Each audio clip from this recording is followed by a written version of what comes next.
The silence lasted for exactly 1 second before the illusion of our civilized Thanksgiving dinner shattered completely. Madison didn't gasp in shock. She didn't cry. She erupted. Her chair shrieked against the hardwood floor as she lunged across the mahogany table with terrifying speed. Her perfectly manicured hands clawed through the air, and before I could even raise an arm to shield myself, she struck my left cheek with a solid, resounding slap. The sharp crack echoed off the dining room's vaulted ceiling. The sheer force of her swing sent her forearm crashing into my glass of expensive Cabernet Sauvignon. The crystal shattered against the edge of the table, unleashing a dark red wave of wine directly onto my flawless white silk dress. The cold liquid instantly soaked through the costly fabric, leaving a massive blood-like stain across my chest and lap. My cheek burned with a stinging, furious heat as her heavy diamond ring left a deep scratch along my jawline. I sat perfectly still, my breathing slow and measured, waiting for the inevitable parental intervention. I waited for my father to roar at her, to condemn her for resorting to violence. I waited for my mother to hand me a napkin and ask if I was hurt. Neither happened. Instead, my mother bolted from her chair, rushing all the way around the long table, completely ignoring my bleeding face and ruined dress. She grabbed Madison by the shoulders, her voice trembling with frantic, misplaced concern. "Madison, sweetheart, are you okay? Deep breaths. Think of the baby. Did any glass cut you? Did that awful wine ruin your maternity dress?"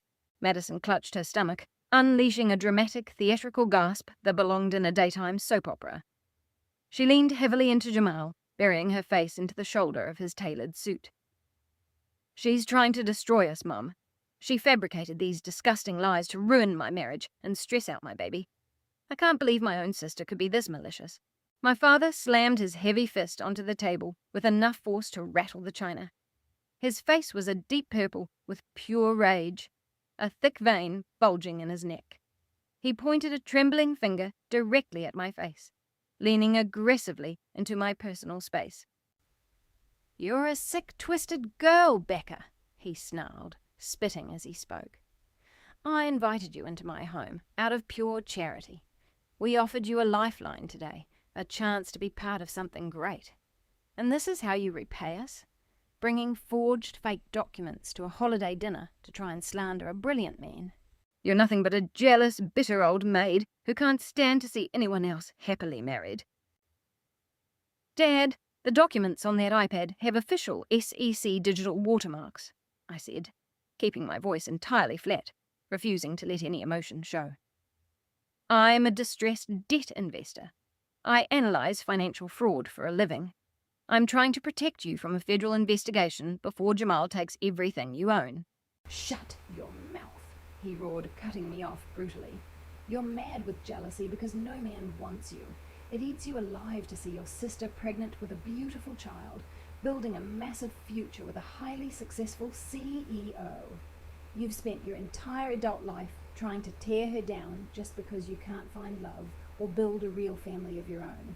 My mother turned a fierce, narrowing glare on me, her eyes filled with absolute disdain. "You always do this, Becca. You always have to be the center of attention and ruin everything. When Madison had her beautiful wedding, you threw a tantrum over your college fund and moved out. Now that she's pregnant, you actually fabricate financial crimes to steal her spotlight. You are socially unfit for this family." Jamal stood up, adjusting his suit jacket and adopting an expression of carefully manufactured disappointment. He played the victim with chilling perfection. "Richard, Patricia, I am deeply sorry that my success has caused this toxic jealousy in your home. Becca, if you needed financial assistance, you could have just asked me. There was no need to invent these ridiculous conspiracy theories about my accounts. My investors are some of the most respected venture capitalists in Silicon Valley. You're just a debt collector. You don't understand high-level tech valuations."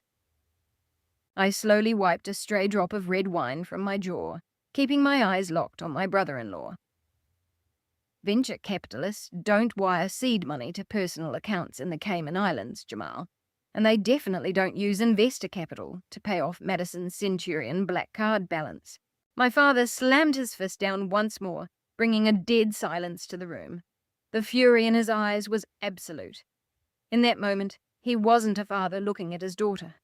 He was an arrogant, status-obsessed man defending his fragile ego and his perfect golden child. He marched to the front of the dining room and pointed a stiff finger toward the heavy oak front door. Outside, the freezing New York winter wind was howling, whipping a blizzard against the glass panes. "You are a vicious, cold-blooded snake, Becca.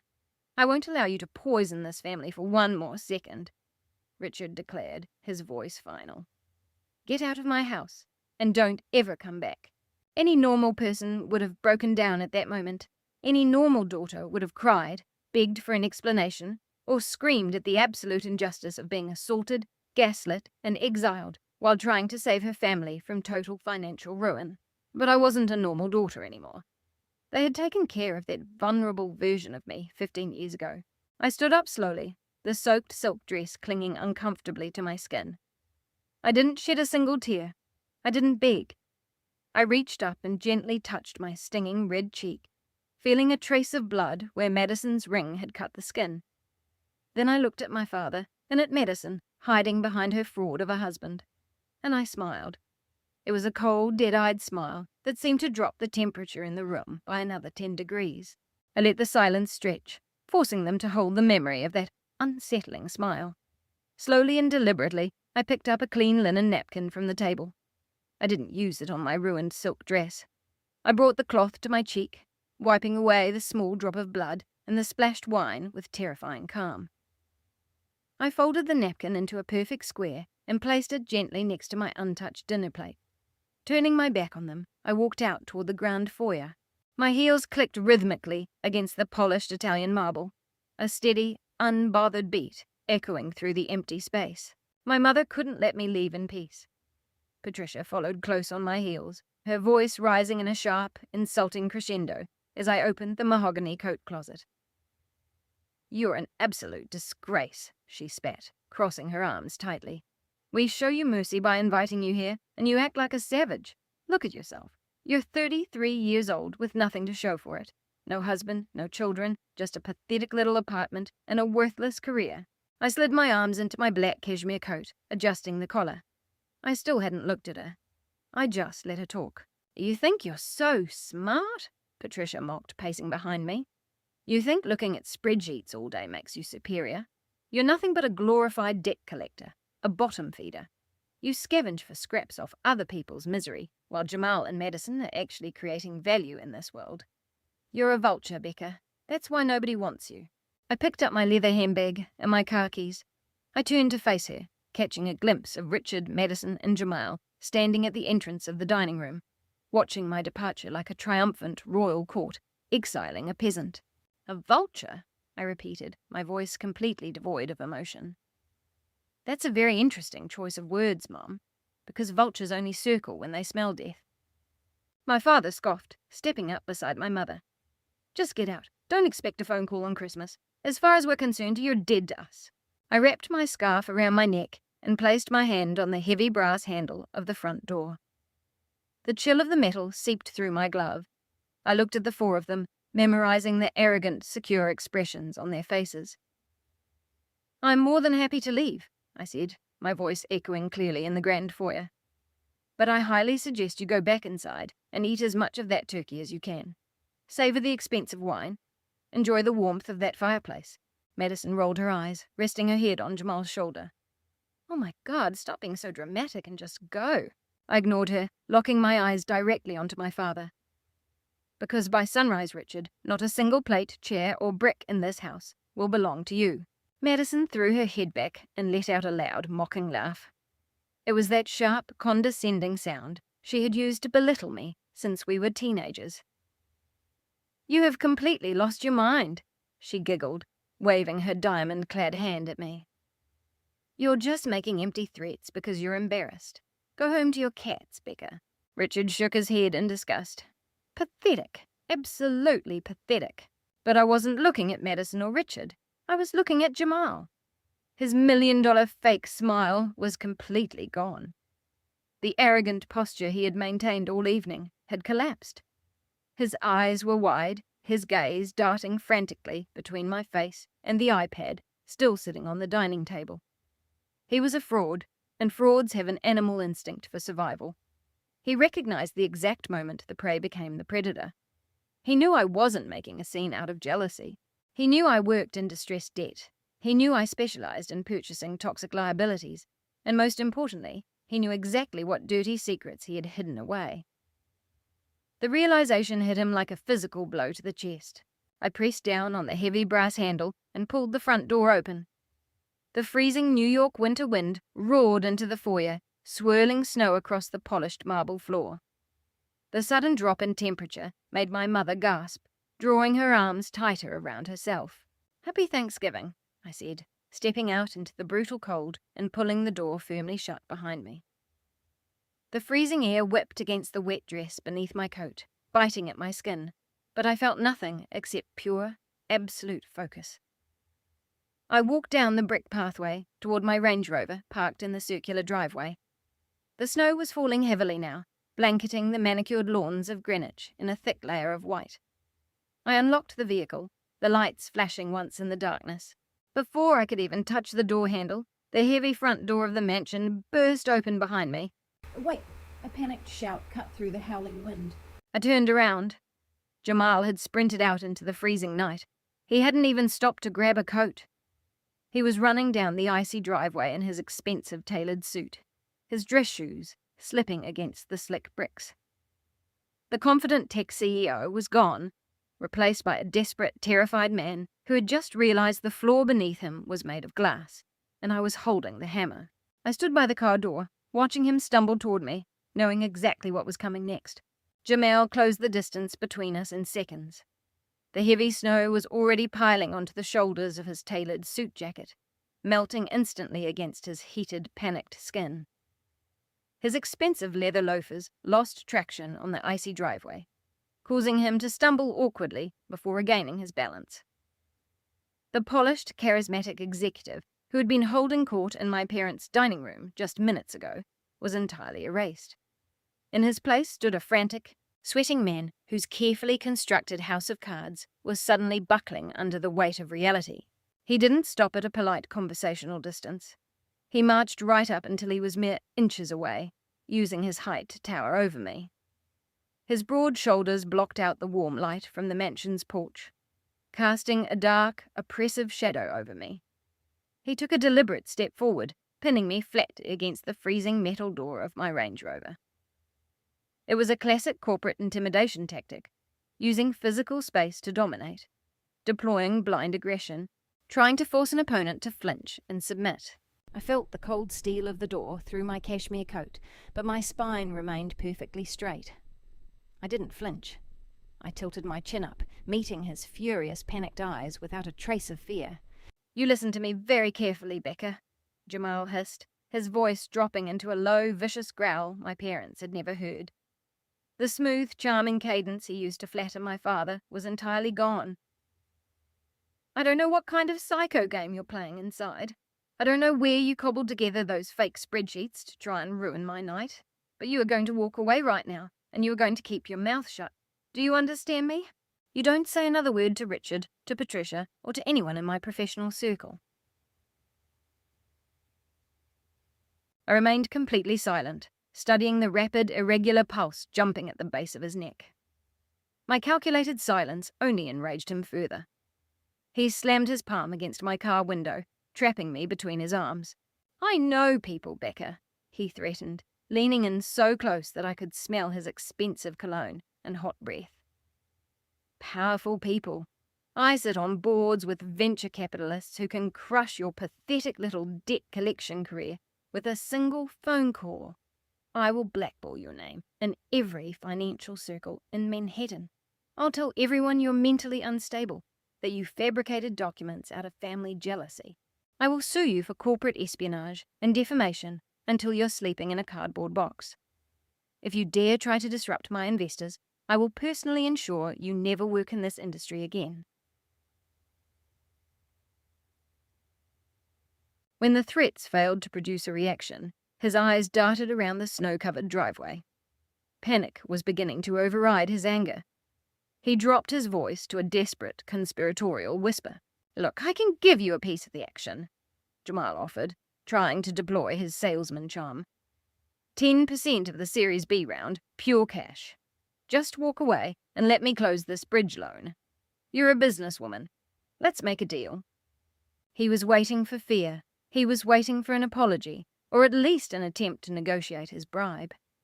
He expected the traditional dynamic, where a man like him bullies and buys a woman like me into submission. I reached up and calmly brushed a stray snowflake off his ruined suit lapel. 07429-981-400, I said. My voice was even, quiet, and absolutely lethal. Jamal stopped breathing. The aggressive posture vanished from his body instantly. His hands, which had been gripping the roof of my car, dropped limply to his sides. "That is the exact routing and account number for the offshore shell company you registered in Madison's maiden name in the Cayman Islands," I continued, speaking slowly so every syllable burned into his panicked brain. "The account currently holds exactly $4,822,614.32. I watched the colour drain completely from his face.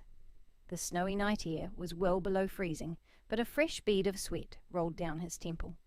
He opened his mouth to speak, but only a dry, choking sound came out. You set up a fake vendor entity in Delaware," I explained, maintaining intense, unblinking eye contact. "You invoiced your own startup for phantom server infrastructure costs, then diverted the seed capital directly into that offshore account. On October 12th, you wired $600,000. On November 3rd, you wired another $1 million. You used that stolen capital to buy my father's approval. You used it to lease Madison's sports car. You used it to buy the illusion of success." "How?" Jamal wheezed, his voice trembling so violently he could barely form the word. "How do you know those numbers? Those accounts are encrypted. They're hidden behind layers of nominees." "I buy distressed debt, Jamal," I replied, without a shred of sympathy. "I don't just look at what people owe. I track where the money went, and when I find a leak, I follow the trail.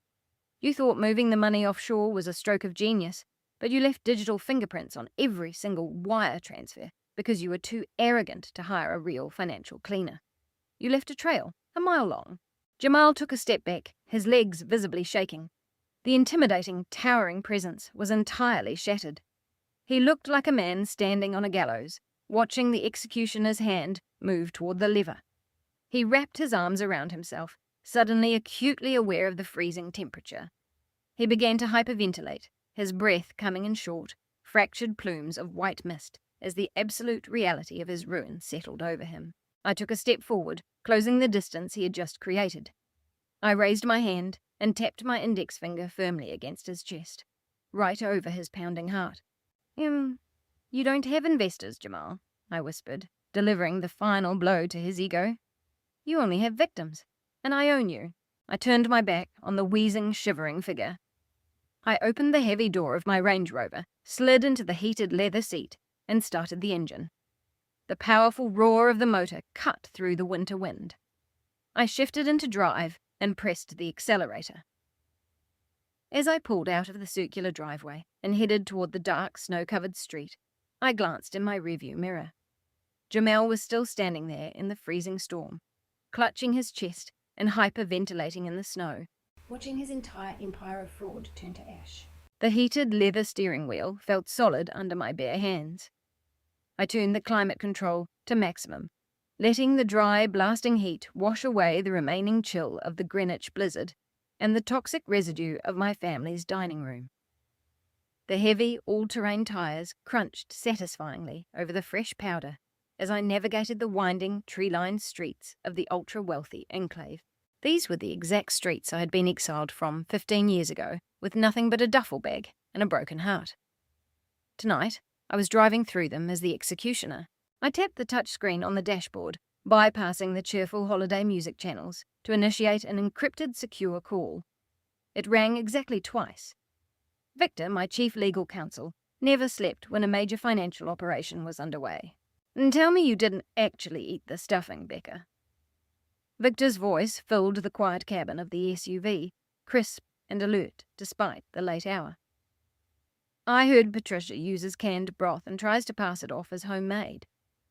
I didn't even make it past the appetizers, I replied, my eyes locked on the icy road ahead. They served a massive portion of delusion, garnished with a side of physical assault. Madison slapped me. Richard threw me out into the snow. A sharp, aggressive intake of breath came through the car speakers.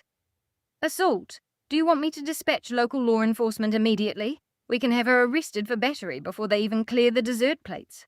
No, I said, a genuine, chilling smile finally touching my lips in the darkness of the car. Handcuffs are too brief for what they deserve. I prefer permanent, generational ruin. Give me the current status of the Greenwich portfolio. I heard the rapid, precise clacking of a mechanical keyboard on Victor's end. Pulling up the master file now.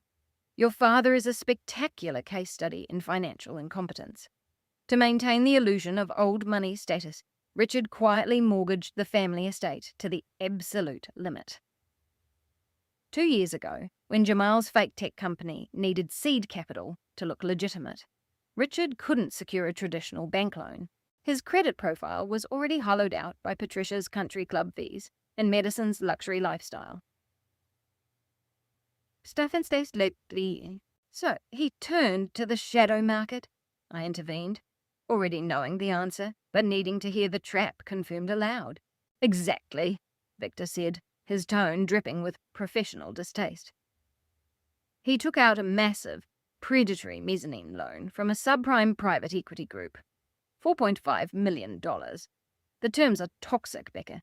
18% interest with a balloon payment structure designed to force an eventual default.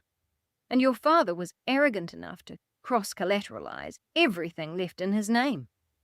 The house, the Mercedes G-Wagon, Madison's Porsche Cayenne, even Patricia's jewelry collection. He literally wagered his entire existence on the fantasy that Jamal's startup would go public and make him a billionaire. And then the original lender packaged that toxic debt and sold it on the secondary market to offload the risk, I said, the heater finally warming the cold silk of my wine-soaked dress. Which is exactly where we stepped in, Victor confirmed, a hint of dark corporate triumph echoing in his voice. 6 months ago, our distressed debt fund purchased that specific portfolio for pennies on the dollar using a blind shell LLC. We hold the notes, the liens, the mortgages, everything. Richard thinks he owes money to a faceless corporate entity registered to a Delaware P.O. box. He has absolutely no idea that his ultimate creditor, the entity holding the financial leash around his neck, is the very daughter he discarded. Where I took a sharp turn, the heavy vehicle gripping the black ice flawlessly. Did he try to contact the servicing agent today? He's been blowing up the automated customer service line since Monday morning. Victor chuckled softly, leaving desperate, sweating voicemails. He's officially 3 months behind on his payments, Becker. He's completely out of liquidity. He keeps begging the automated system for an extension, claiming his son-in-law is about to close a massive venture capital round that will clear the balance. He actually thinks he can charm his way out of a legally binding default. There is no venture capital round, I said flatly, devoid of pity. Jamal is currently having a full psychological meltdown in the snow outside the estate. The fake money is gone. Richard has nothing left to leverage. Then the trap is officially sprung, Victor declared, his tone shifting back to strict, cold legal protocol. The notice of acceleration was properly served to his registered P.O. box 30 days ago. We have followed every single state and federal regulation regarding asset seizure to the absolute letter. The paperwork is flawless, Becker. No loopholes. We are just waiting out the clock. I glanced down at the glowing digital clock on the center console. The bright white numbers stared back at me in the dark cabin. 11:45 p.m. Thanksgiving was in its final death throes. The chaotic consumerist frenzy of Black Friday was about to dawn just over the horizon. The final deadline for his third missed payment, I said, my voice barely above a whisper as the adrenaline surged through my veins. What is the exact expiration time? Midnight, Victor answered instantly, the keyboard clicking stopping entirely. The contract explicitly states the cure period expires at 12 a.m. sharp on the Friday following the Thanksgiving holiday. If that $4.5 million outstanding balance is not wired into our escrow account, by the time the clock strikes 12, the loan enters an automated, irreversible default. The acceleration clause kicks in instantly. All collateral immediately becomes our legal property. 15 minutes. In exactly 15 minutes, the house where I was told I was a failure, the dining room where I was assaulted, the driveway from which I was banished, would legally belong to me. My father spent 33 years building a kingdom of arrogance, privilege, and exclusion, and I was going to repossess it before his holiday meal could even digest. "Stand by, Victor," I said, my eyes tracking the dark, snow-swept road illuminated by my high beams. "Have the asset seizure teams and the process servers ready on a secure line. Nobody sleeps tonight." "Standing by," Victor confirmed quietly. "On your command, boss." I kept my foot steady on the accelerator. The dashboard clock flipped to 11:46 p.m. The countdown to their total erasure had officially begun. I navigated the Range Rover away from the icy winding roads of the sprawling Greenwich estate, finally pulling the vehicle into a secluded overlook. Below me, the Hudson River churned like liquid obsidian, a dark void separating the quiet, insulated wealth of the suburbs from the towering electric grid of the Manhattan skyline. The city glittered against the dark winter sky, a massive monument to power and capital. That same skyline had terrified me at 18, when I arrived there with nothing but a duffel bag and a cheap coat, shivering in the cold after my parents drained my college fund. Back then, I was a victim. Now the city was my playground. I owned pieces of those steel and glass towers. I dictated the flow of capital that kept their lights on. And tonight, I was using that immense power to completely erase the people who thought they had buried me long ago. I kept the car in park, leaving the engine running to let the heater blast dry heat into the cabin while the snow continued to rage outside. I glanced at the digital display on the dashboard. 11:50 p.m. 10 minutes remaining. I picked up my encrypted tablet from the passenger seat and opened the secure banking portal connected to my distressed debt fund. The interface was cold and minimalist, displaying a massive liability account registered under Richard's name. The balance loomed in bright red, unforgiving numbers. $4,500,000. It was a staggering amount of negative leverage for a man who desperately pretended to be an untouchable aristocrat. I watched the seconds tick down, feeling a strange, hollow peace settle deep into my chest. A weaker person might have felt a shred of guilt. A traditional daughter might have picked up the phone, dialed her father, and given him one last chance to negotiate, to apologize, to beg for a sliver of mercy. But Richard and Patricia had spent my entire life teaching me that mercy was a flaw. They had proven just an hour ago that they would gladly throw me to the wolves to protect Madison and her fast-talking husband. They made their choice with absolute arrogance. Now they were going to choke on the consequences. 11:55 p.m. I tapped my manicured fingernails rhythmically against the heated steering wheel. The snow thickened, obscuring the distant mansions in a heavy white blanket of isolation. They were trapped inside their fortress, completely oblivious to the financial avalanche hanging directly over their heads. 11:58 p.m. My phone screen lit up with an incoming secure call. It was Victor. I tapped the screen to answer, routing his voice through the SUV's audio system. "We are in the final stretch, Becca," Victor said, his voice stripped of any casual banter. He was in full execution mode now, operating as the ruthless corporate attorney I paid millions to enforce my will with absolute precision. The automated clearinghouse system has completed its final sweep for the day. Richard has initiated no wire transfers. He has posted no bond. He has not deposited a single cent into the escrow account to remedy the default. The account remains severely delinquent. My eyes locked onto the dashboard clock. 11:59 p.m. The final 60 seconds stretched heavy and taut with adrenaline. I didn't blink. I didn't breathe. I just watched the numbers prepare to shift. "He's still relying on his status," I said, my voice echoing coldly in the quiet cabin.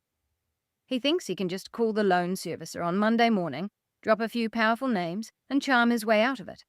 He thinks the rules don't apply to him because he lives in Greenwich. The rules of compounding interest apply to everyone, Victor replied sharply. 12 a.m. A sharp, high-pitched electronic chime pinged from the tablet, echoing inside the vehicle. A bright red automated alert flashed across the high-definition screen. Status update. Default confirmed. It's midnight, I announced, feeling a surge of pure, unadulterated power rush through my veins. The cure period is officially over. Confirmed, Victor said instantly, the rapid clacking of his keyboard resuming. Richard is in total default. We are now legally authorized to execute the acceleration clause. This demands the immediate full repayment of the $4.5 million principal, plus all accrued interest, default penalties, and legal fees. Do you want me to issue a standard 72-hour warning notice, or do we go straight to the nuclear option? I didn't hesitate for a fraction of a second. No warnings, no extensions, no courtesy calls. Trigger the acceleration clause immediately. I want a total freeze on all cross-collateralized assets. Lock down his checking accounts, his savings accounts, and his investment portfolio. Send the electronic levy notices to his banks right now so he can't move a single dollar out of those accounts to hide it. File the emergency liens against the Greenwich estate and freeze the titles to the Mercedes and the Porsche.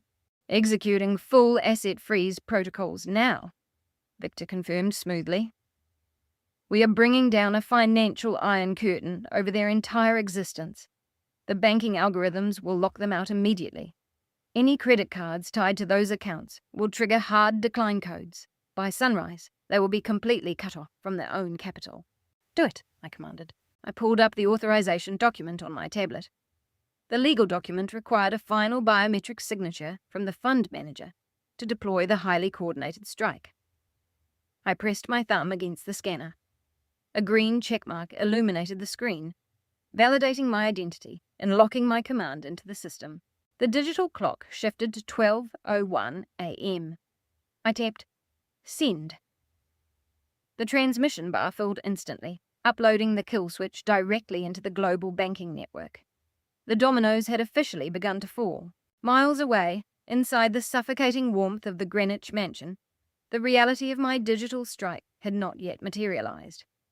The grand living room was a picture of unsuspecting privilege. The massive stone fireplace crackled, casting a golden glow over the imported Italian leather sofas. Madison and Patricia had completely dismissed my departure. To them, my exit was just another dramatic tantrum from a jealous, bitter older sister. They had quickly returned to their true passion: blind, exorbitant consumerism. Madison lay stretched out on the sofa, balancing her iPad on her pregnant stomach. She was entirely absorbed in the midnight Black Friday designer item drops, her fingers flying across the glossy screen. She was assembling an almost absurd online shopping cart, a limited edition imported stroller that cost more than a reliable used car, matching rose gold Cartier watches for herself and Jamal, a collection of custom European maternity wear. She was preparing to spend tens of thousands of dollars, completely unaware that her husband was currently outside in the freezing snow, experiencing a total psychological collapse. The digital clock on her screen flipped to 12:02 a.m. Madison casually tapped the checkout button, authorizing the massive charge to her American Express Centurion card. She expected the familiar, satisfying chime of a completed purchase. Instead, the screen buffered, the little loading circle spinning for a few seconds longer than usual. Then, a sharp, jarring banner of crimson text dropped from the top of her iPad. Payment declined. Please contact your card issuing bank. Madison let out a loud scoff, rolling her eyes at the inconvenience. She muttered a complaint about fraud algorithms being entirely too sensitive during holiday sales. Without a second thought, she reached into her designer purse, pulled out a heavy platinum Visa, and quickly typed in the backup card number. She tapped submit again. The same spinning circle, the same jarring red banner. Transaction denied, account restricted. The annoyance quickly sharpened into genuine frustration.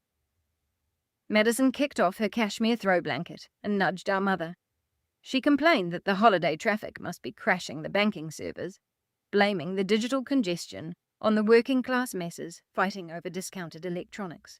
Patricia, eager to finalize her own shopping cart of discounted Prada handbags and expensive skincare sets, waved her off impatiently.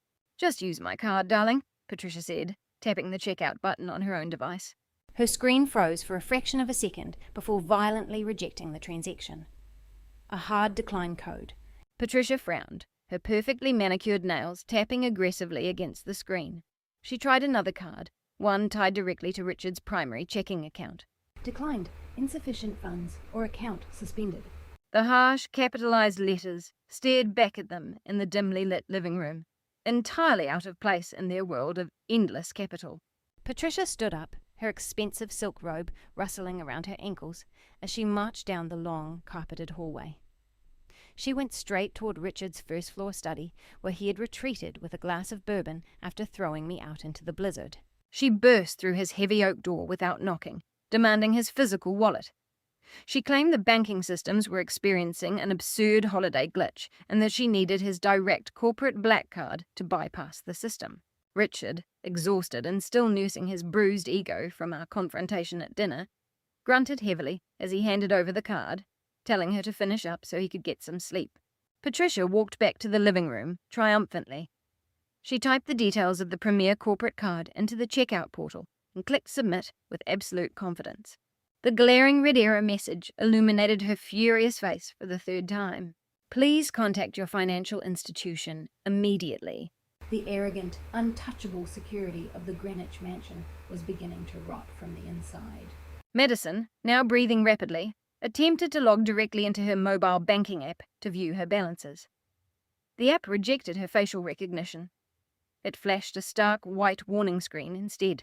"Access revoked. For foreclosure and asset seizure proceedings, contact customer service." Madison dropped her phone onto the plush Persian rug, her hands suddenly shaking uncontrollably. Patricia stared at her own frozen screen, a terrible realization slowly crawling up her spine. This wasn't a banking glitch.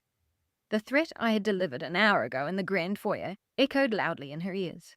"By sunrise, Richard, not a single plate, chair, or brick in this house will belong to you." Back in the Range Rover, parked high above the Hudson River, the absolute silence of the night was shattered by the aggressive, frantic ringing of my phone. The caller ID flashed my mother's name in bright, demanding letters. I didn't answer. I let it ring until it went to voicemail. Then it rang again, and again, and again. Patricia was frantically blowing up my phone. Confronted with financial terror, her cruel declaration from earlier, that I was dead to this family, was completely forgotten. After 5 consecutive missed calls, a notification popped up indicating a new voicemail. I connected the audio to the car's Bluetooth system and pressed play. I leaned back into the heated leather seat, ready to listen to the beautiful symphony of her panic. Patricia's voice exploded through the premium car speakers. Sharp, shrill, and completely stripped of all her high society refinement. "Becca, you malicious little witch!" Patricia screamed into the receiver, her voice cracking with hysteria. "I know you did something to our accounts. I know you hacked the bank. You work in finance. You manipulated the system just to ruin Madison's shopping because you're a jealous psychopath. Restore the cards right now. Your father is calling the police. You're going to go to a federal prison for cybercrime. Do you hear me? Call me back and fix this instantly." I let the voicemail end. The quiet, peaceful silence returned to my cabin. Patricia still thought this was a malicious prank. She still genuinely believed she held the moral high ground and could command me to fix a temporary inconvenience. She had no understanding that a massive, legal avalanche was currently crushing her entire existence. I didn't call her back. I didn't send a defensive text message denying her ridiculous hacking accusations. Instead, I opened the family group chat. It was a digital space I had been forced to remain in for years, enduring their constant boasting and subtle, daily insults. I copied a specific URL from my secure legal portal. I pasted the link into the text box. It was the official, publicly filed notice of default, acceleration, and immediate asset repossession for the estate, complete with the digital stamp from the county clerk's office. I tapped send, locked my phone screen, and tossed the device onto the passenger seat, letting the digital bomb detonate in the palms of their hands. I didn't need to be standing in the luxurious living room of the Greenwich mansion to know exactly how that digital explosion played out. The fallout was a mathematical certainty. Inside the suffocating warmth of the house, the synchronized chimes of their phones pierced the panicked atmosphere. Patricia, still breathing heavily from leaving those hysterical voicemails, snatched her phone from the coffee table. Madison, her face streaked with mascara and frustration over her denied purchases, crowded over her mother's shoulder to look. Richard, sipping his second glass of expensive bourbon by the fireplace, felt his phone vibrate against the breast pocket of his trousers. He sighed heavily and pulled out the device, expecting an angry text message from me, complaining about being evicted. He tapped the notification, opening the group chat. He clicked the link I had sent. The screen loaded a PDF document bearing the official seal of the state court system and the logos of my distressed debt fund. The text was clear, legally unassailable, and terrifyingly final. It stated that due to a non-curable default on the mezzanine loan, the lender had exercised its right of immediate acceleration. The full $4.5 million was due instantly, and because the borrower lacked the liquidity to pay, the foreclosure process on the primary residence had officially concluded. The legal ownership of the property, along with all cross-collateralized vehicles and assets, had transferred to the debt holder effective at 12 a.m. The document concluded with an immediate eviction order, enforceable by the County Sheriff's Department at sunrise. And at the very bottom of the document, printed clearly in bold corporate text, was the name of the managing partner who had authorized the entire execution, Rebecca Vance. The silence that settled over the Greenwich living room this time wasn't the brief, tense pause of a family argument. It was the heavy, suffocating silence of total, absolute ruin. My father's expensive bourbon glass slipped from his fingers, crashing onto the stone hearth and splashing alcohol into the dying embers of the fireplace. Patricia sank onto the floor, her phone clutched in her hand, staring blankly at the wall as the realization that she was homeless set in. Madison clutched her stomach, looking wildly around the room at the luxury furniture, the vaulted ceilings, the crystal chandeliers, realizing that in just a few hours, strangers would arrive to lock the doors and throw them out into the snow. They had spent their entire lives treating me like a vulture, a bottom feeder who only scavenged off the misery of others.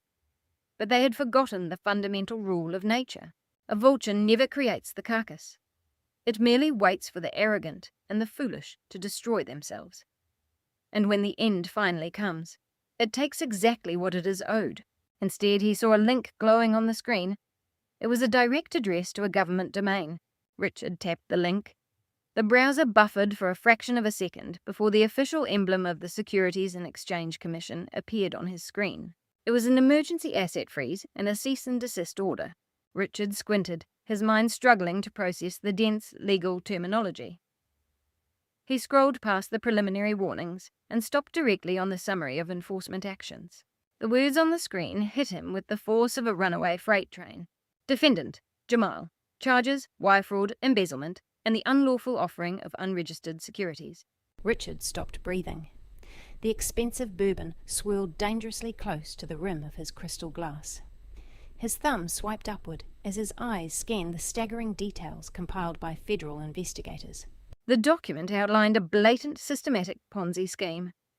It detailed exactly how Jamal had fabricated user acquisition metrics, falsified revenue reports, and funneled millions of dollars in investor capital into hidden offshore shell companies in the Cayman Islands. It confirmed the exact routing numbers and account balances I had recited to Jamal out on the icy driveway just minutes prior. But the true blow to my father's ego was buried on the 4th page of the asset tracing appendix. Richard forced himself to read the paragraph, detailing the source of the most recent influx of capital. Federal investigators had tracked a massive, high-interest mezzanine loan totaling $4.5 million. The document listed the source of that capital. It named the exact private equity firm Richard had quietly borrowed the money from. It identified the Greenwich estate as the primary collateral. Then, in cold, undeniable print, it revealed exactly where Richard's borrowed money had gone. Jamal hadn't used a single dime of that $4.5 million to build proprietary algorithms or secure a tech IPO. The SEC tracking documents showed the funds were used to immediately pay off earlier investors to keep them quiet, alongside massive six-figure transfers for luxury vehicle leases, private jet charters, and personal credit card bills. The money was completely gone.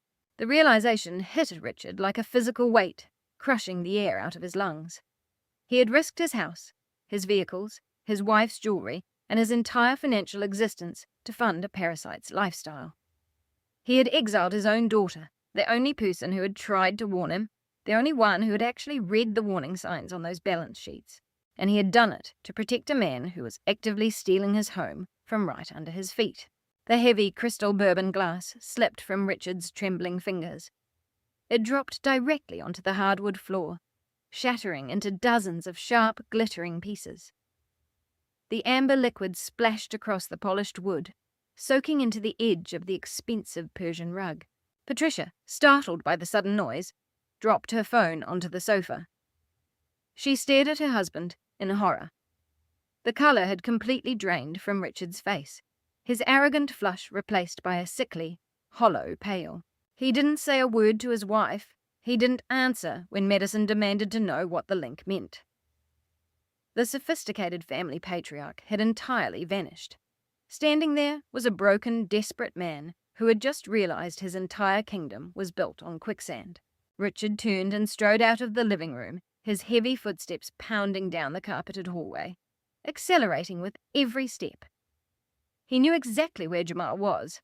After I left Jamal hyperventilating in the snow, the coward had slipped inside through a side door, avoiding the living room to evade questioning.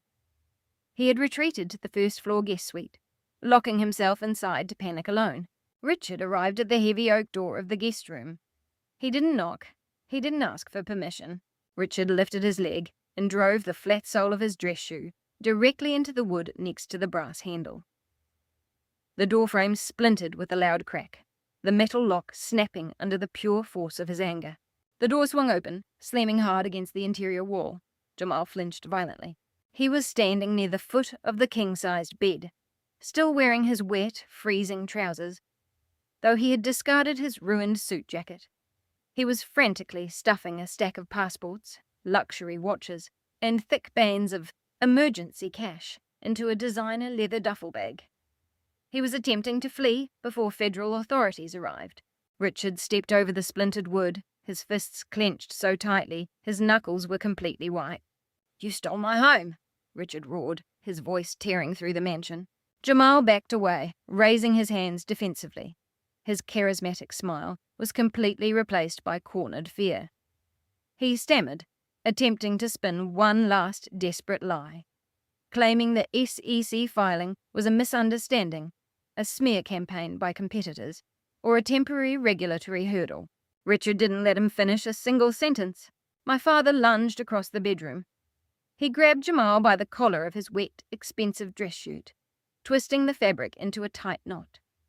He hurled the younger, taller man backward against a heavy mahogany dresser. Framed photographs and decorative vases crashed to the floor, scattering glass across the high-end rug. A chaotic struggle broke out between the two men. Jamal, desperate to avoid federal custody, threw a wild punch that caught Richard on the side of his jaw. But Richard possessed the terrifying, adrenaline-fueled strength of a man who had just lost everything. He tackled Jamal to the ground, pinning him against the edge of the bedframe. Down the hallway, Patricia and Madison finally reached the shattered doorway. Patricia began to scream hysterically, covering her face as she watched her husband and son-in-law pull each other apart. Madison shrieked, begging them to stop, her hands hovering protectively over her stomach. But the conflict couldn't be stopped. This was the physical manifestation of their financial collapse. The image of the sophisticated, wealthy family they had fought so hard to protect was dead, replaced by broken glass and absolute, relentless betrayal. The struggle completely stripped away the country club elegance my father had spent decades cultivating. Richard used his knee to pin Jamal down against the ruined remnants of the mahogany dresser. Jamal swung blindly, his knuckles catching Richard's cheekbone with dull impacts.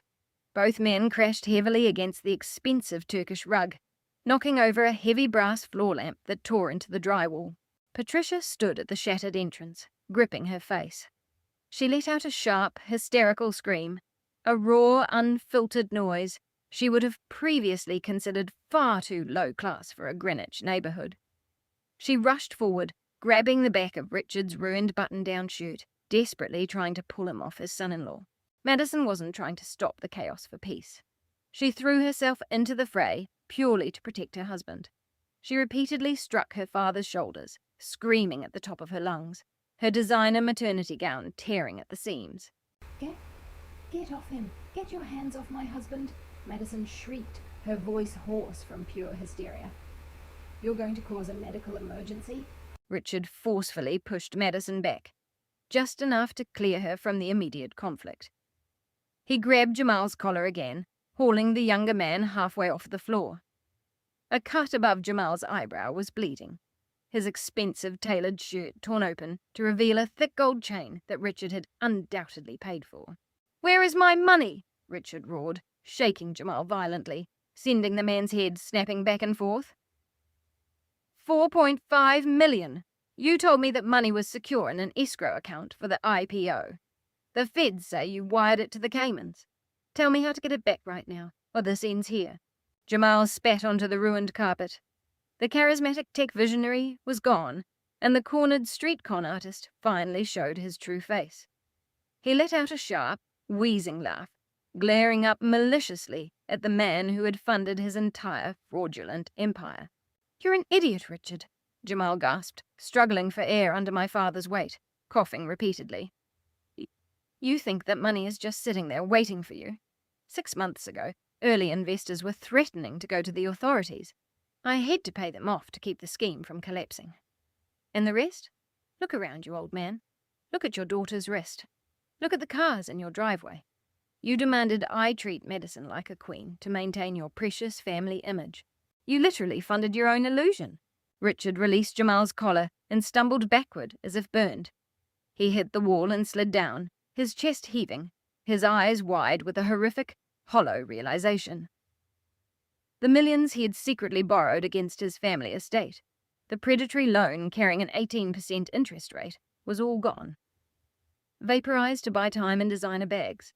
"This is all Becca's fault," Madison screamed, dropping to her knees next to Jamal, using her bare hands to wipe the mess from his face. If she had just signed the guarantor documents at dinner, the new bridge loan would have fixed everything.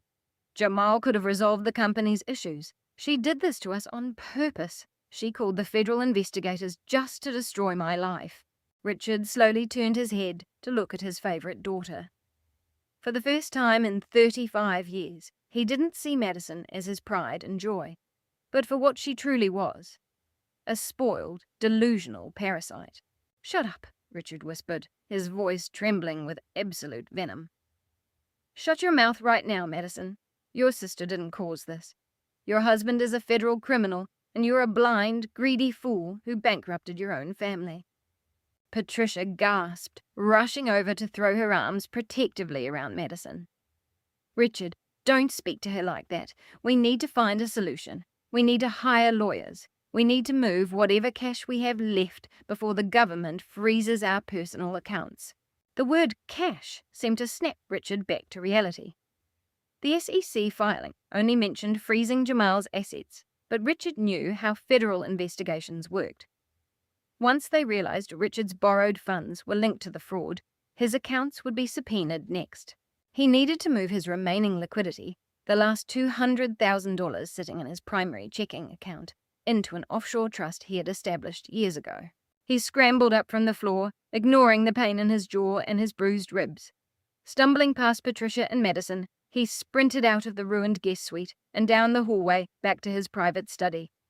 He threw himself into his leather office chair, slamming his hand onto the computer mouse to wake the monitor. His hands shook so violently he could barely type the password. He navigated to his premier banking portal, the one reserved for high-net-worth clients. Entering his credentials, he held his breath, waiting for the familiar interface to load. The screen flashed white. A loading circle spun for 2 agonizing seconds. Then the display turned a stark, solid black. A bright red notification appeared directly in the center of the monitor. Account restricted, awaiting foreclosure proceedings. Richard stared at the red letters, his brain refusing to process the words. Foreclosure. A bank would never freeze an account for foreclosure without 90 days of written warnings, default notices, and a massive legal process.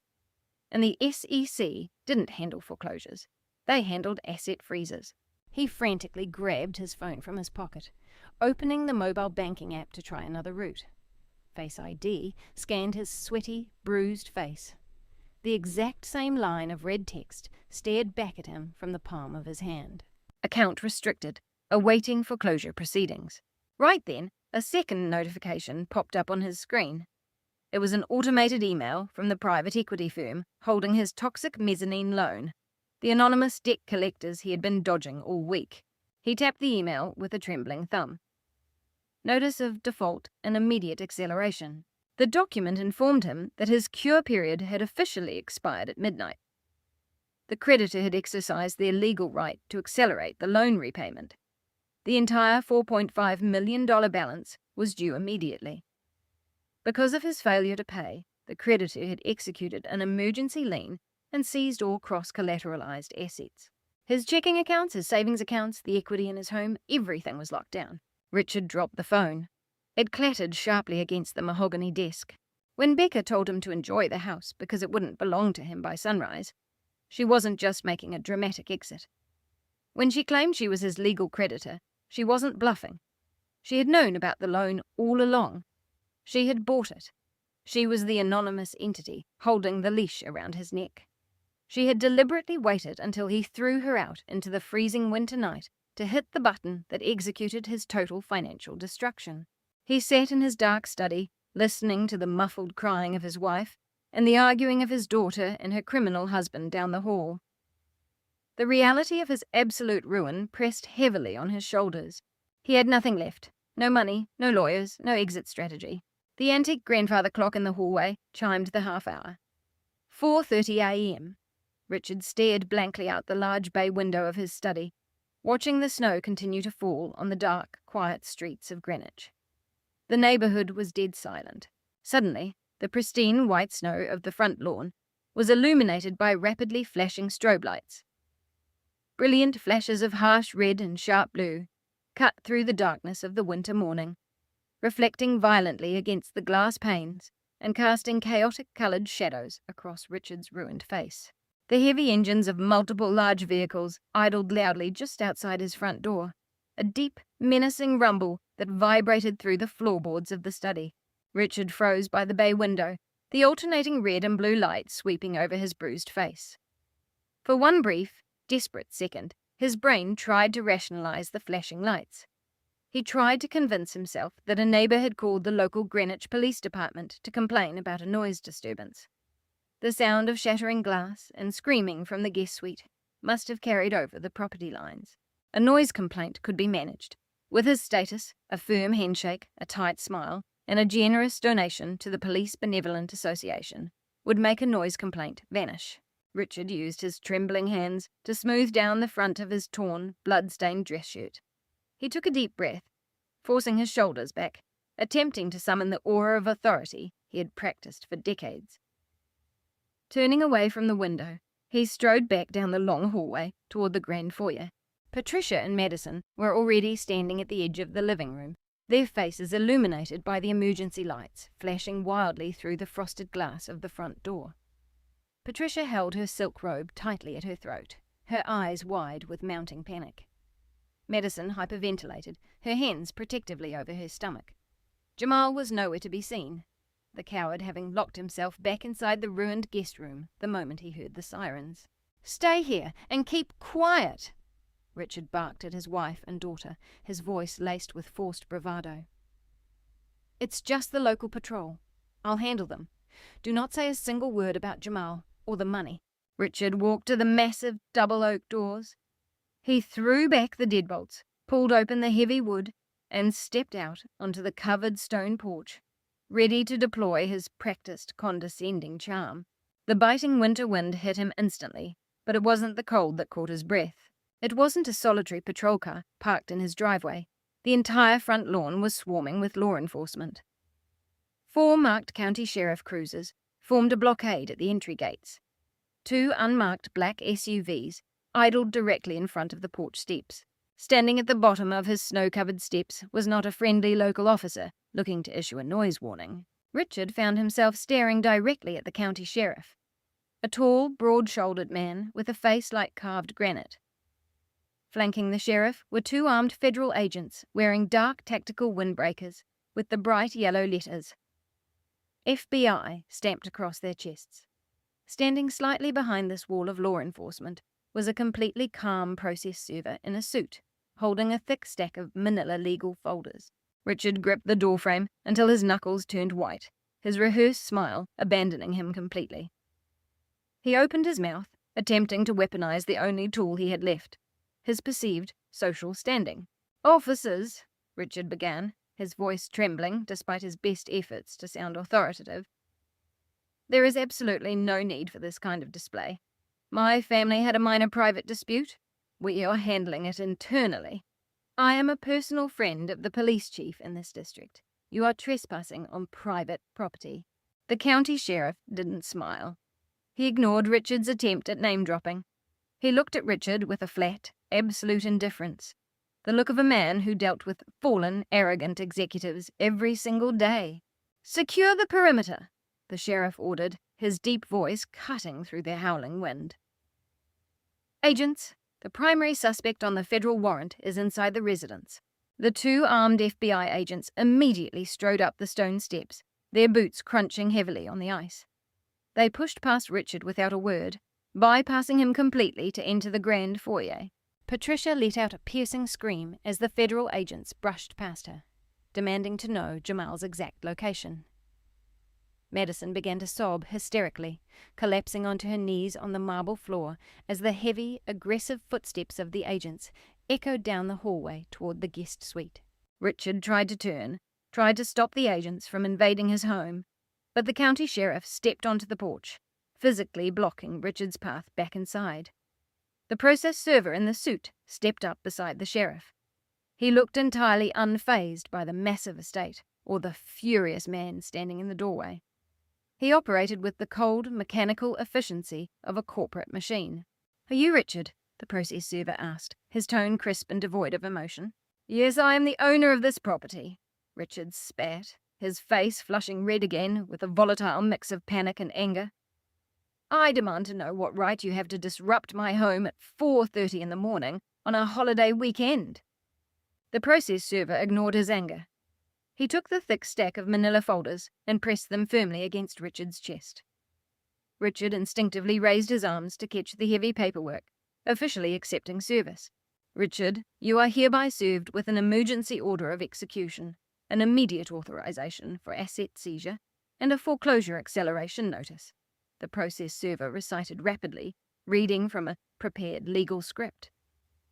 "These orders have been signed, expedited, and fully authorized by a federal judge due to the presence of cross-collateralized assets involved in an active federal wire fraud investigation." Richard looked down at the thick stack of documents in his trembling hands. The bold black ink on the top page seemed to burn into his retinas. He saw the exact loan numbers. He saw the inventory of his assets. The house, the vehicles, the bank accounts. Every single item was logged, categorized, and legally stripped from his possession. And right there, listed under the primary creditor title, was the exact LLC controlled by his discarded daughter. Becca hadn't just frozen his accounts.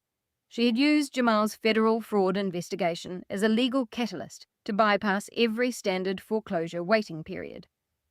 Because Richard had used the house as collateral for the loan, and Jamal had used the house as a physical base of operations for his Ponzi scheme, the property was now officially classified as an implicated asset. Becca's legal team had convinced a judge that Richard posed a flight risk and was actively damaging the value of the collateral. The emergency seizure order had been granted just hours ago. The reality of his absolute defeat broke Richard. He wasn't just bankrupted, he was legally evicted. "You can't do this," Richard breathed, his eyes darting frantically between the paperwork and the sheriff. The freezing wind tore at his thin, bloody shirt, yet he was sweating. "This is my home. You can't throw my family into the snow in the middle of the night. We have rights. I demand to speak to the judge. I demand to call my attorney." "Your assets are frozen, Richard," the process server said coldly, stepping back down into the snow. "You don't have an attorney anymore." The county sheriff stepped fully into the foyer, his heavy boots tracking snow onto the pristine white marble floor. He looked down at Richard with chilling authority. "You have 30 minutes to vacate the premises. We are taking possession of this property on behalf of the creditor." The sheriff's words echoed off the vaulted ceiling of the grand foyer, hanging in the freezing air, sweeping through the open doors. 30 minutes. The countdown hit Patricia like a physical blow. Her perfectly manicured hands flew to her throat as she collapsed at the base of the wide mahogany staircase. A harsh, raspy sound emerged from her chest as she began to hyperventilate. The pristine socialite homemaker, who had spent decades maintaining an image of absolute perfection, was now hyperventilating on her own floor, her silk robe pooling around her trembling knees. She clawed at her chest, her eyes darting wildly around the foyer. Staring at the armed federal agents standing on her imported rugs, Richard remained paralyzed in the doorway. He didn't rush to comfort his wife. He didn't demand more respect from the officers. His gaze was blindly locked onto the snow-covered lawn, his mind completely broken by the realization that his entire empire had just been legally vaporized by the daughter he had exiled hours ago. Before the silence of their ruin could fully settle, a new sound cut through the quiet winter morning. It was a low, mechanical roar. Heavy diesel engines rumbled down the pristine, tree-lined streets of the exclusive Greenwich neighborhood. The distinctive hiss of commercial air brakes echoed through the freezing air. Through the open front door, Richard watched with fresh dread as two massive, heavy-duty tow trucks backed aggressively through the estate's wrought iron gates. Bright, rotating amber lights atop the massive trucks flashed wildly, intermingling with the red and blue emergency lights already sweeping across the property. The repo men had arrived. Becca hadn't just authorized a digital freeze on the bank accounts. She had ordered the immediate physical recovery of every cross-collateralized asset tied to the defaulted loan. This was a financial execution designed to leave them with absolutely nothing. The two tow trucks maneuvered skillfully into the wide circular driveway, their heavy studded tires tearing into the pristine landscaping. Two men dressed in high-visibility winter jackets jumped down from the cabs. Carrying heavy steel chains and hydraulic controllers, they moved with the practiced cold efficiency of professionals who repossessed property for a living. They didn't care about the address. They didn't care about the size of the mansion. They only cared that the vehicle identification numbers matched their digital seizure orders. One of the men walked directly toward the custom white Porsche Cayenne, parked near the garage bays. The second man went straight for Richard's matte black Mercedes G-Wagon. Down the hallway, Madison heard the grinding of tires and the heavy clink of steel chains. She peered around the corner of the foyer, her tear-stained face pale with shock. When she saw the high-visibility jackets moving toward her luxury SUV, her fragile grip on reality completely broke. The Porsche was her ultimate status symbol. It was what she drove to the country club to show off her wealth. It was her entire identity wrapped in German engineering. Madison let out a piercing shriek. Pushing past her hyperventilating mother, she sprinted out the front door. She didn't grab a coat. She didn't put on shoes. She ran directly out into the freezing blizzard, wearing nothing but a thin designer silk maternity gown and a pair of velvet indoor slippers. The freezing snow instantly soaked through the delicate velvet, submerging her bare feet in freezing slush. But Madison didn't even seem to feel the pain. She threw her body directly between the repo man and the front grille of the Porsche. Get away from my car, Madison screamed, her voice cracking with pure hysteria. She struck frantically at the repo man's heavy winter jacket. Do you know who I am? My husband is a billionaire tech CEO. You can't touch this vehicle. This car is paid for. I will have you fired and sue you for everything you have. The repo man didn't flinch. He didn't argue. He just looked at the screaming woman in the silk gown with the absolute indifference of a man holding a court order. He pulled a laminated document from his clipboard and held it up in the freezing wind. The vehicle is registered under Richard's Holding, LLC, ma'am, the worker stated in an impatient monotone. The title has been frozen under a federal execution order. Step away from the machinery, or I will have the sheriff remove you for obstructing a lawful recovery." "It's my car," Madison wailed, stamping her freezing feet in the snow like a petulant toddler instead of a 35-year-old woman. "It's my baby's car. You're stealing from a pregnant woman. Dad, tell them to stop. Make them stop right now." Richard stood on the porch like a hollow shell. He watched the second repo man slide a heavy steel hook underneath the chassis of his beloved G-Wagon. The sickening metallic clank echoed across the driveway as the chains locked onto the front axle. The winch let out a loud whine, tensioning the cable, lifting both front wheels of the imposing luxury vehicle directly off the icy pavement. Richard couldn't form a single word to defend his daughter. He had absolutely no power left to project. Madison turned, realizing her father was useless. The front end of her white Porsche began to leave the ground, the hydraulic lift groaning under the weight. She grabbed the steel cable with her bare hands, screaming at the top of her lungs, engaging in an absolutely impossible battle against a hydraulic winch. The chaos outside drew the attention of the man hiding in the ruined guest suite. Jamal had been backed into the corner of the bedroom, listening to federal agents methodically tear through the house, searching for his financial documents and his hidden passports. When he heard Madison screaming over the vehicles, something finally snapped in his arrogant, desperate mind. The cars were the last tangible proof of his fake success. Without them, without the mansion, he was just a fraud waiting for a prison cell. Jamal burst through the shattered guest room door. He ignored the federal agents searching the adjacent study, sprinted through the grand foyer, and leapt over Patricia, who was still sobbing on the floor. He charged out the front door, his torn, blood-stained dress shirt flapping wildly in the winter storm. He saw the repo man operating the hydraulic levers next to the Porsche. Pure, unfiltered panic overrode any remaining common sense. Jamal lunged at the blue-collar worker, grabbing the man by the collar of his high-visibility jacket and swinging a wild, desperate punch. "Put the car down," Jamal roared, his face distorted with rage. "Unhook the vehicle right now." It was the absolute worst mistake he could have made. Law enforcement personnel do not tolerate physical interference during the execution of an asset seizure. They especially do not tolerate it from the primary suspect on an interstate wire fraud warrant. The two FBI agents who had followed Jamal out of the house moved with terrifying tactical precision. They didn't shout warnings. They didn't tell him to calm down. Before Jamal could even swing a second time, the lead federal agent tackled him. The agent drove his shoulder directly into Jamal's back, wrapping his arms around the fake CEO's waist and lifting him entirely off his feet, out of his expensive leather shoes. Jamal let out a startled gasp in midair.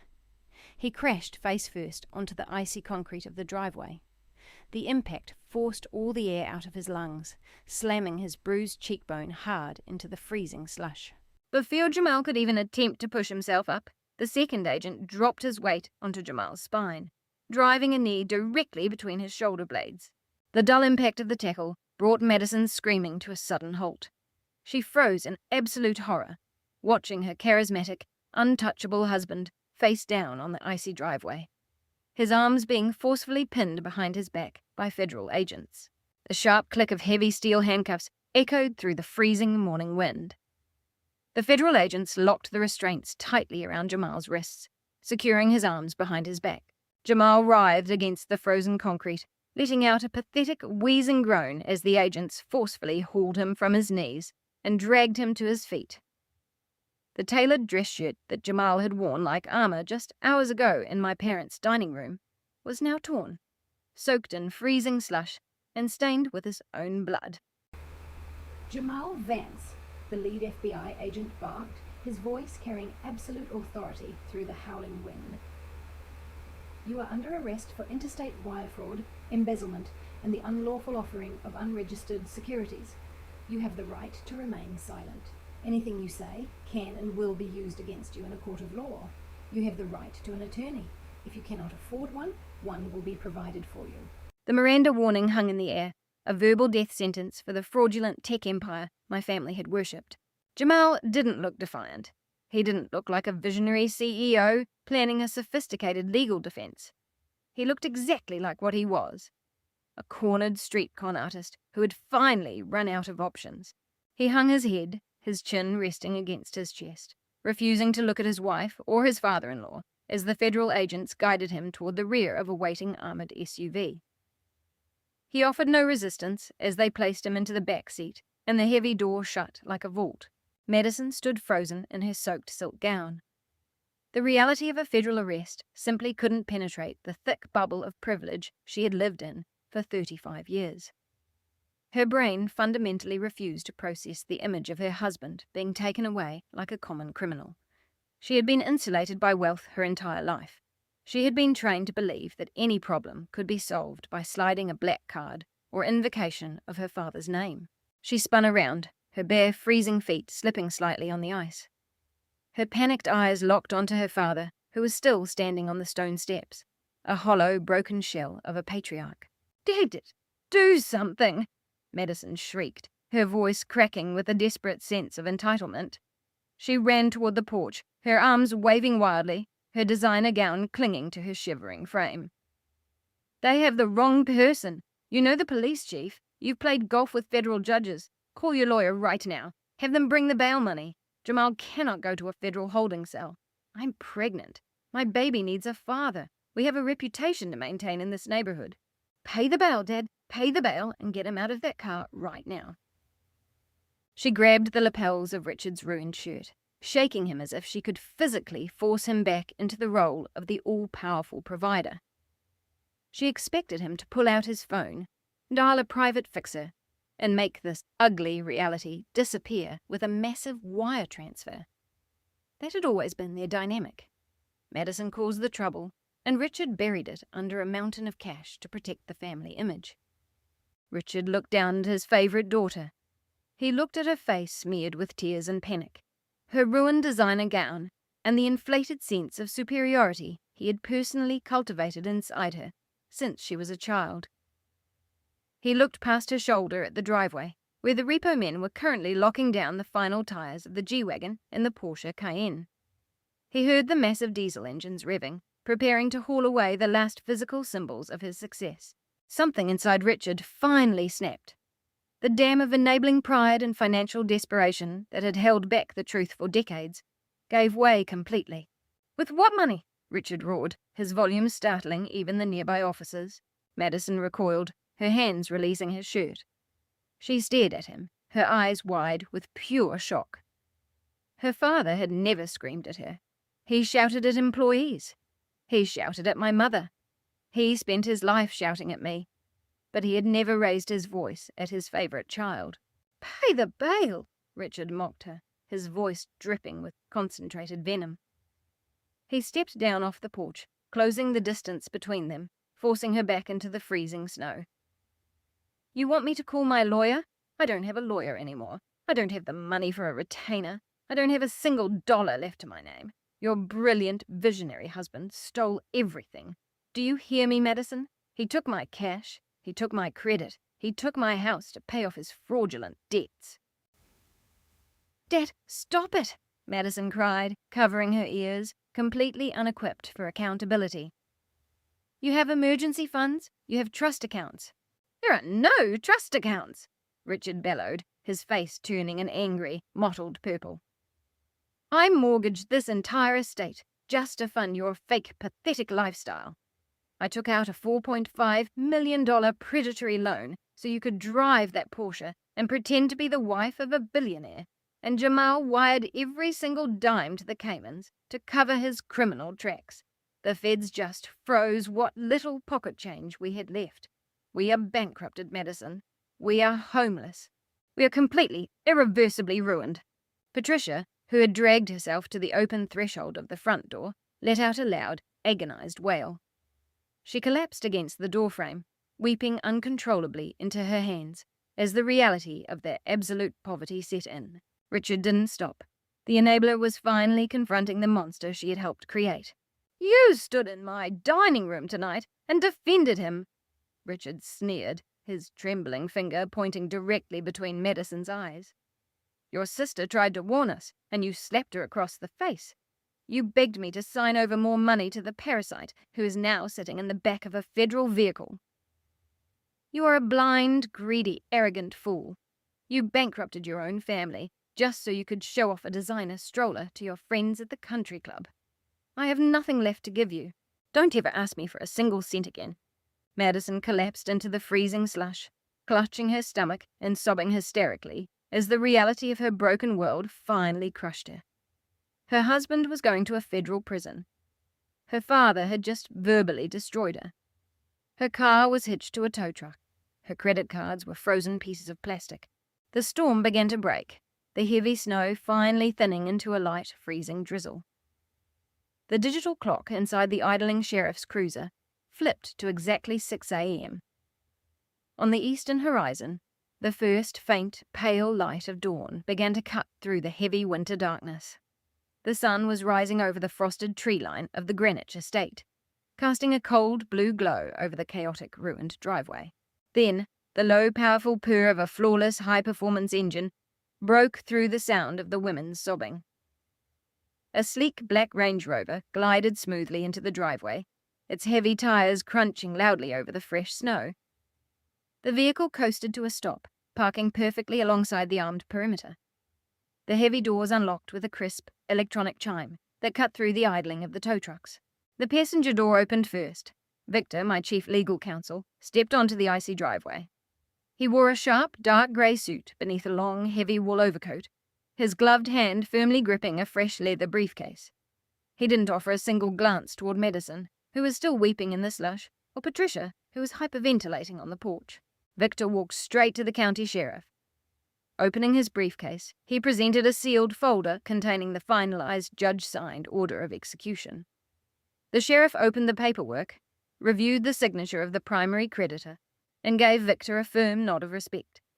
The law enforcement personnel immediately stepped aside, clearing a path straight to the front porch of the mansion. Then, the driver's side door opened. I stepped out into the freezing Greenwich morning. I was no longer wearing the wine-stained silk dress from the Thanksgiving dinner disaster. I had returned to my apartment, showered, and changed into my true armor.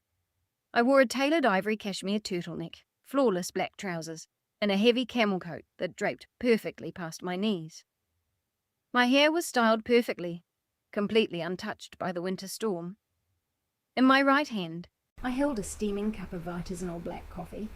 I looked exactly like what I was, a Wall Street predator inspecting her newly acquired asset. I shut the heavy car door behind me, the crisp thud echoing across the silent, frozen lawn. Richard stood on the stone porch, staring at me, his bloodshot eyes tracking Victor as he handed the final repossession paperwork to the federal agents. He watched the sheriff point respectfully in my direction, confirming who was in charge of the operation. Inside my father's panicked, exhausted mind, the gears finally began to turn. The terrible truth locked into place with devastating clarity. I knew the exact routing numbers for Jamal's offshore accounts. I had warned him the house would be gone by sunrise. I had told him I made my living buying distressed debt. The anonymous private equity group that had purchased his toxic mezzanine loan 6 months ago wasn't a faceless corporate machine operating out of a Delaware P.O. box. It was my distressed debt fund. I was the one who had quietly bought the financial leash around his neck, waiting patiently for him to default before snapping it tight. His own exiled daughter was the primary creditor who had just legally evicted him. The final remnants of Richard's inflated aristocratic ego vaporized into the winter air. The wealthy patriarch, who had spent his entire life looking down his nose at me, was gone. His legs could no longer support him, and he collapsed into the freezing, dirty slush of the driveway. The icy water immediately soaked through the knees of his expensive, torn dress pants. He didn't even try to stand. Instead, he dragged himself forward on his hands and knees, crawling through the frozen ruts left by the tow trucks. His bare, scraped hands rubbed against the rough concrete as he hauled himself directly to my feet. "Becca!" Richard cried, his voice breaking into a high-pitched, pathetic wail that barely sounded human. He clawed his way toward my boots, completely ignoring the federal agents, the sheriff, and his hyperventilating wife. "Becca, please. Oh my God. Please tell me this is a mistake. Tell me you can stop them from doing this." I stood perfectly still, letting the steam from my coffee curl into the freezing air. I looked down at the man who had cast me out onto the streets 15 years ago. "There is no mistake, Richard," I said, my voice as flat and icy as the pavement beneath his bleeding knees. "The loan went into default at midnight. The acceleration clause was triggered. The federal court has granted full ownership to the creditor. I own this house. I own the cars. I own the jewelry in the safe. I own every single thing within those four walls." Richard lunged forward, grabbing the hem of my camel coat. His trembling hands left a faint smudge on the pristine fabric. "You can't do this to us. You can't do this to me. I'm your father, Becca. We are blood. We're family. You can't throw your own flesh and blood into the snow like a stray dog." "You did it to me," I stated simply, without raising my voice or showing a single shred of anger or malice. "When I was 18, you cast me out with nothing but a duffel bag just to fund Madison's wedding. You threw me out again tonight because I refused to fund a criminal. You only care about blood when your bank account is completely empty." "I was wrong," Richard sobbed, lowering his head until his forehead rested directly against the toe of my leather boot. He was completely degrading himself in front of the entire neighborhood, the police, and his own ruined family. "I was a blind fool. Jamal manipulated us. Madison blinded me with her demands. They used me, Becca. I see it now. They are parasites. But you are smart. You're a genius. You're exactly the daughter I always wanted. You proved that today. You won. Please.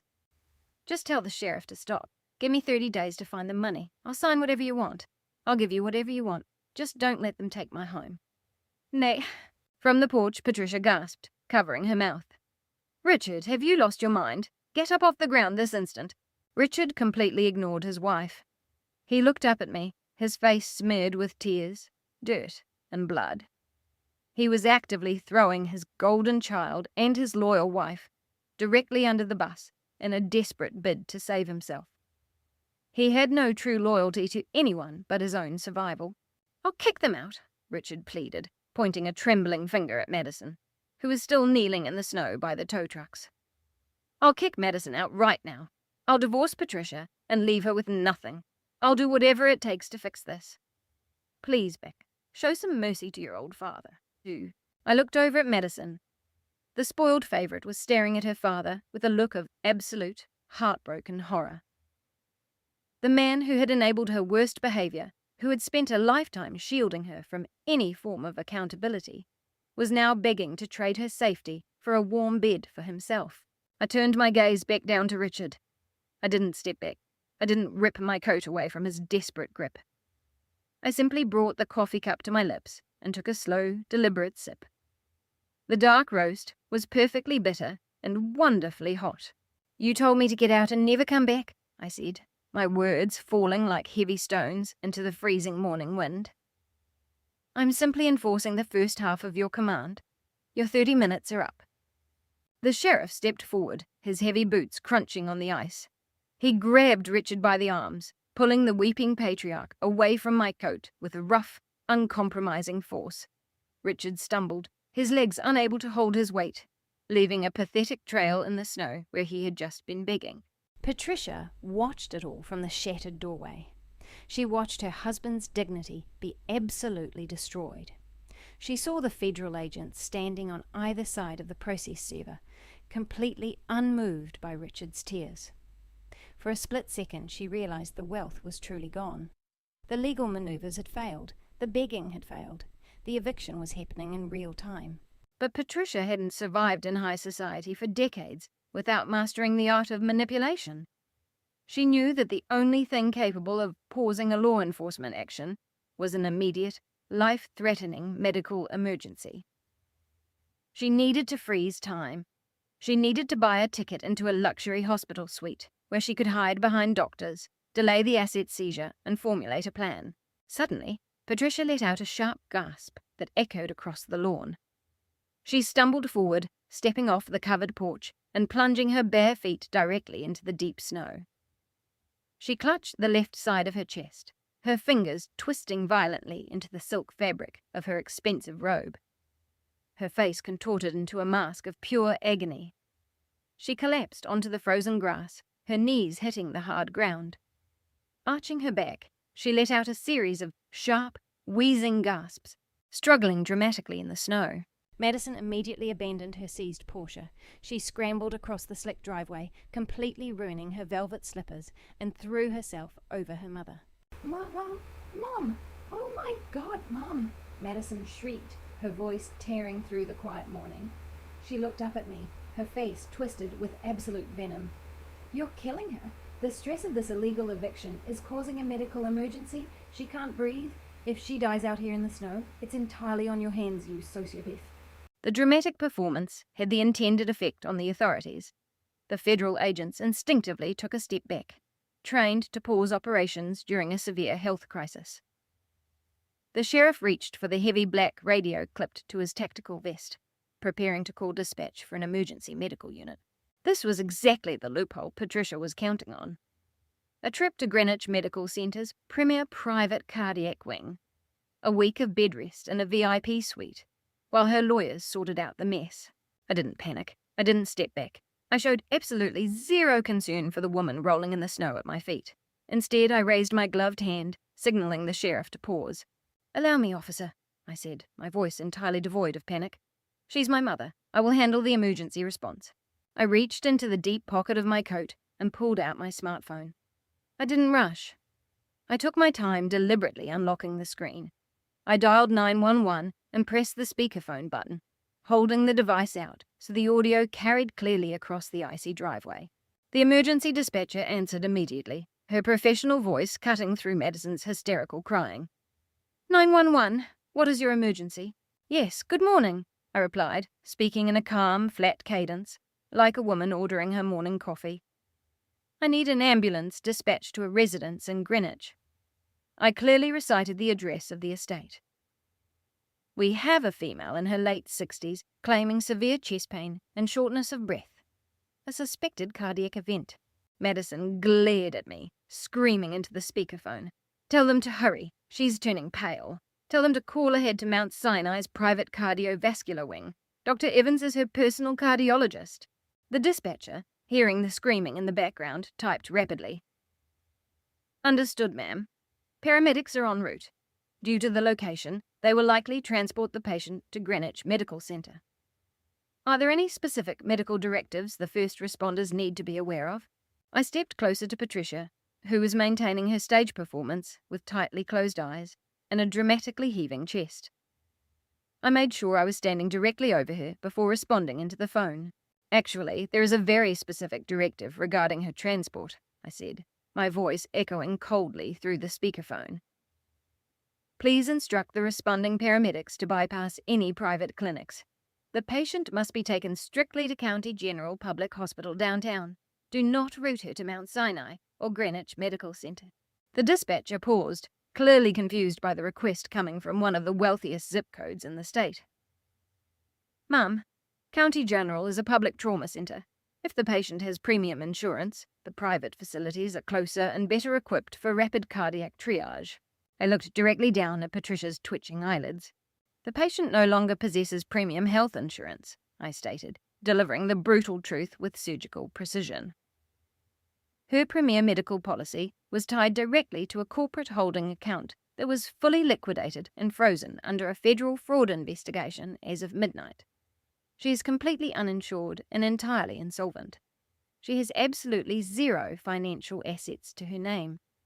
If you send her to a private clinic, they will deny admission the moment her financial background check fails.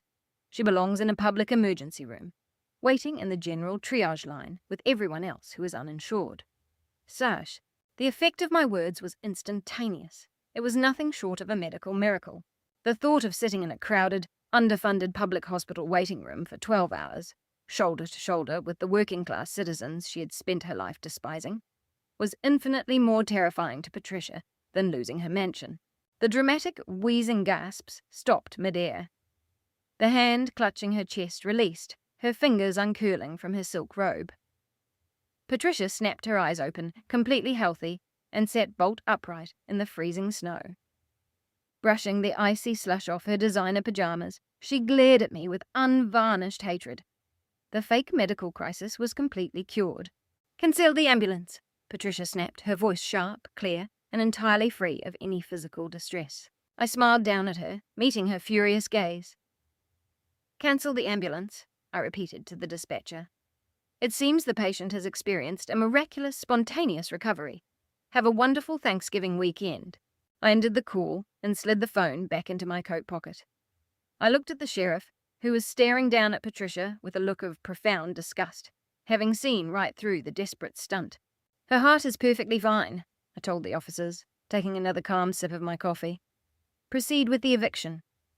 The federal agents instantly resumed their positions, striding past Patricia's shivering form and heading directly into the grand foyer to secure the scene. The immense noise of the early morning chaos had finally breached the insulated walls of the surrounding estates. The roar of the diesel tow trucks, the flashing emergency lights, Jamal being tackled onto the concrete, and Patricia's dramatic screaming had completely shattered the enforced tranquility of the exclusive Greenwich neighborhood. Across the wide, snow-covered street, massive iron gates buzzed open. Heavy oak front doors were pulled back. My parents' absolute worst nightmare was turning into reality in the cold light of dawn. Their neighbors were awake. These were not ordinary onlookers. They were titans of industry, hedge fund managers, country club board members, and socialites that Richard and Patricia had spent 30 years desperately trying to impress. They stepped out onto their wide, columned porches wrapped in heavy cashmere robes and expensive winter coats. Right across the street, the CEO of a major pharmaceutical company stood on his driveway, a mug of tea in hand, openly watching the spectacle with immense interest.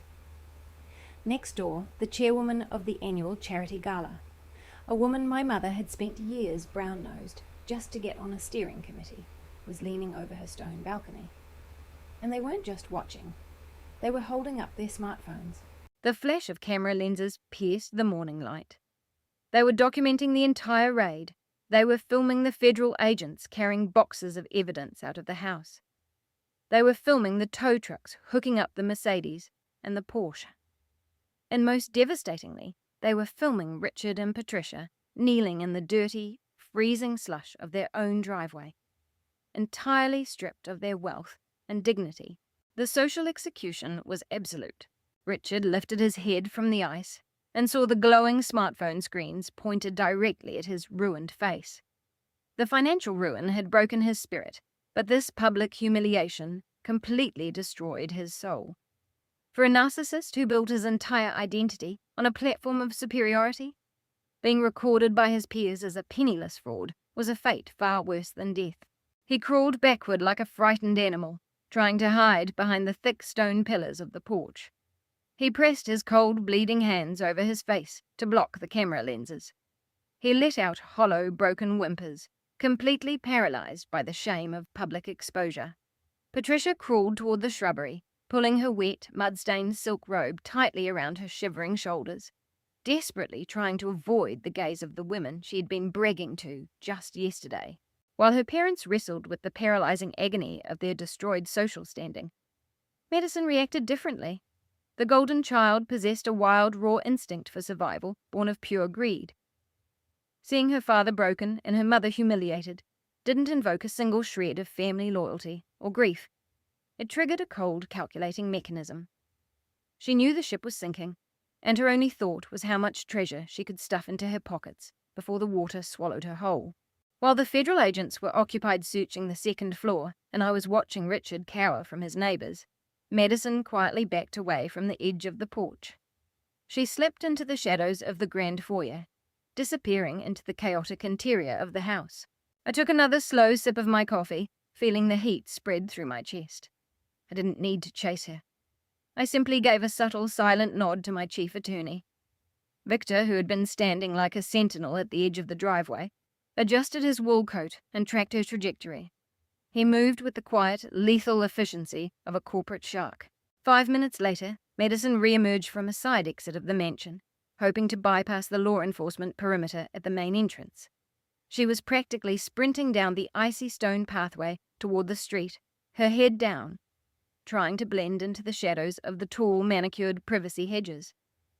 Clutched tightly under her arm, pressed forcefully against her stomach, was a massive, matte black alligator, leather, Hermes Birkin bag. It was the crown jewel of her designer collection. A bag that retailed for more than most people earned in a year. But it wasn't hanging elegantly from her forearm like a luxury accessory. She was gripping it like a duffel bag. The heavy leather seams bulged outward in an unnatural, distorted shape. The top flap of the bag was strained to its absolute limit, unable to close because it was bursting at the seams. Madison thought she had found a blind spot in the line. She thought her pregnancy made her invisible to the tactical units securing the property. She reached the end of the pathway, stepping toward the street, ready to hail a cab and disappear with her plundered treasure. Victor stepped out from behind a tall hedge, blocking her path entirely. He stood square, cutting off her escape route to the street. He didn't say a word at first. He simply looked down at her with the cold, unyielding gaze of a man who made his living repossessing assets. Madison gasped, stumbling backward on the icy pavement. She pressed the bulging Birkin bag tighter against her chest, her knuckles turning white as she gripped the alligator handles. She immediately tried to push past him, deploying her usual shield of aggressive entitlement.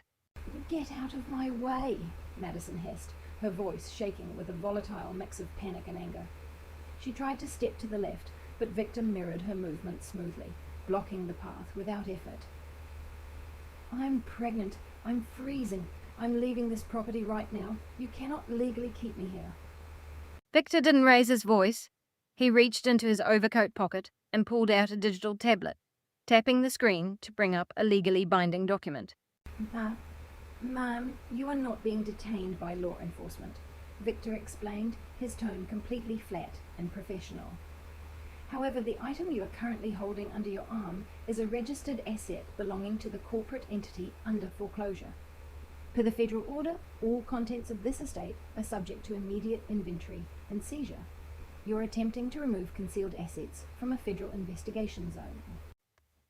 "This is my purse!" Madison screamed, her voice cracking as she looked wildly around for help.